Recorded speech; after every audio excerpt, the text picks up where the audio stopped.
حي على الفلاح.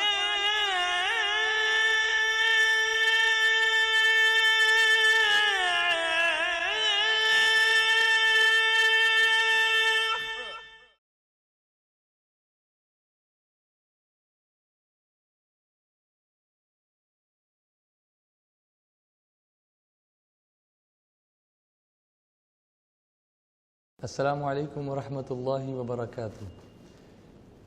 میرے پیارے آقا صلی اللہ علیہ وسلم کے پیارے دیوانوں، آئیے اب یہ دیکھتے ہیں کہ حج ہم کتنی طرح سے کر سکتے ہیں۔ تو حج 3 طریقوں سے کیا جا سکتا ہے: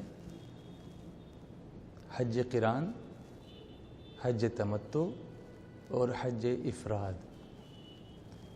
اب ہم ان کو تینوں کو باری باری سے سمجھنے کی کوشش کریں گے کہ حج افراد کیسے کرتے ہیں، حج تمتع کیسے کرتے ہیں اور حج قران کیسے کرتے ہیں۔ تو پہلے حج افراد کے بارے میں معلوم کرتے ہیں۔ اس کا ایک جنرل خاکہ میں آپ کے سامنے پیش کروں۔ اس میں عمرے کی نیت شامل نہیں ہوتی۔ ہم جب اپنے وطن سے نکلتے ہیں، میقات سے آگے بڑھتے ہیں، تو حج ہی کی نیت کر کے حج کا احرام باندھ کر کے نکلتے ہیں۔ تو سب سے پہلے اس میں حج کا احرام باندھنا یہ شرط ہے۔ مکہ مکرمہ پہنچنے کے بعد ایک طواف کیا جاتا ہے، اس کو کہتے ہیں طواف قدوم۔ یہ طواف قدوم کیا ہے؟ یہ دربار میں حاضری کا نذرانہ ہے۔ یہ افراد والوں پر یہ سنت ہے اور قران کرنے والوں پر بھی سنت ہے۔ تمتع کرنے والوں پر طواف قدوم نہیں ہے۔ تو یہاں سے حج کا احرام پہن کر جائیں گے اور وہاں جا کے طواف قدوم کریں گے حرم شریف میں۔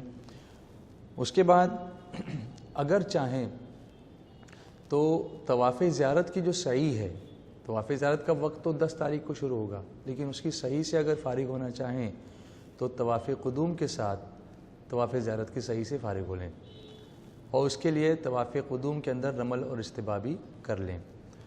رمل کہتے ہیں پہلے 3 پھیروں میں، طواف کے پہلے 3 پھیروں میں 1 2 3 پھیرے میں اکڑ کے پہلوانوں کی طرح سے سینہ تان کے چلنا، اور استباء کہتے ہیں اپنی احرام کی چادر کو داہنی بغل کے نیچے سے نکال کر بائیں کندھے پر ڈال لینا۔ تو یہ ہر اس طواف میں ہوگا جس طواف کے بعد سعی کرنی ہو۔ تو اس طریقے سے ہم نے طواف قدوم کر لیا۔ طواف قدوم کرنے کے بعد مقام ابراہیم کی 2 رکعت نماز جو واجب الطواف ہے وہ ادا کر لی، اور اس کے بعد ہم نے طواف زیارت کی سعی کر لی۔ اب اس کے بعد آپ مینا جانے کے لیے تیار ہیں۔ مینا جائیں گے۔ مینا میں جو 5 نمازیں ادا کرنی ہیں، یعنی ذی الحجہ کی 8 تاریخ کو مینا پہنچیں گے۔ وہاں پر ظہر، عصر، مغرب، عشاء اور 9 تاریخ کی فجر ادا کریں گے، اور اس کے بعد عرفات کے لیے روانہ ہوں گے۔ تو وقوف عرفات یہ فرض ہے، اور یہ حج کی جان ہے، چاہے آپ افراد کر رہے ہوں، چاہے آپ قران کر رہے ہوں، چاہے آپ تمتع کر رہے ہوں۔ اس کے بغیر تو حج ہوگا ہی نہیں۔ میرے آقا صلی اللہ علیہ وسلم نے فرمایا الحج عرفہ، عرفات ہی حج ہے۔ تو یہ فرض وقوف ہے، اس کو کہتے ہیں وقوف عرفہ۔ وہاں سے واپس آئیں گے مزدلفہ میں۔ وقوف مزدلفہ یہ واجب ہے۔ پھر 10 تاریخ کو صبح دوبارہ واپس مینا میں آئیں گے، اور وہاں پر رمی کریں گے، رمی جمار، جو ایک شیطان کی رمی ہوگی، جمرہ عقبہ کی جو مکے کی طرف ہے اس کی، اور یہ رمی واجب ہے۔ اس کے بعد قربانی افراد والوں پر واجب نہیں ہے، مستحب ہے۔ کرے گا تو ثواب پائے گا، نہیں کرے گا تو کوئی حرج نہیں۔ تو اگر افراد والے قربانی کرنا چاہیں تو کر لیں، نہیں کرنا چاہیں تو رمی کے بعد یعنی کنکری مارنے کے بعد وہ سیدھے حلق یا تقصیر، بال مونڈنا یا کترنا، یہ بھی واجب ہے۔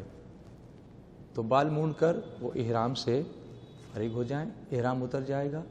اب احرام کی ساری پابندیاں ختم ہو جاتی ہیں، سوائے ایک پابندی کے کہ بیوی اس وقت تک حلال نہیں ہوتی جب تک کہ طواف زیارت نہ کر لے۔ تو اب اس کے لیے مکہ مکرمہ آئیں گے۔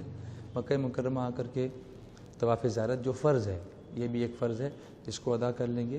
اور اگر پہلے سعی ادا نہیں کی تھی، طواف قدوم کے ساتھ طواف زیارت کی سعی اگر نہیں کی تھی، تو اب یہ سعی بھی کر لیں گے جو ایک اور واجب ہے۔ تو اس طرح سے ایک واجب اور ادا ہو جائے گا۔ اس کے بعد دوبارہ مینا واپس چلے جائیں گے۔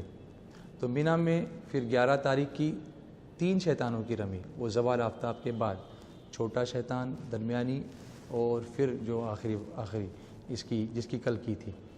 اسی طریقے سے پھر 12 تاریخ کو بھی پہلے چھوٹے والے کی، پھر بیچ والے کی، اور پھر آخر میں بڑا شیطان جس کو کہتے ہیں جمرہ عقبہ جس کو کہتے ہیں. جمرہ اولا چھوٹا شیطان، جمرہ وسطیٰ بیچ والا شیطان، اور جمرہ عقبہ آخر والا بڑا والا شیطان. تو ان تینوں کی رمی کر کے مینا سے مغرب کی نماز سے پہلے مینا کے حد سے باہر نکل جائیں گے اور پھر مکہ مکرمہ واپس آ جائیں گے.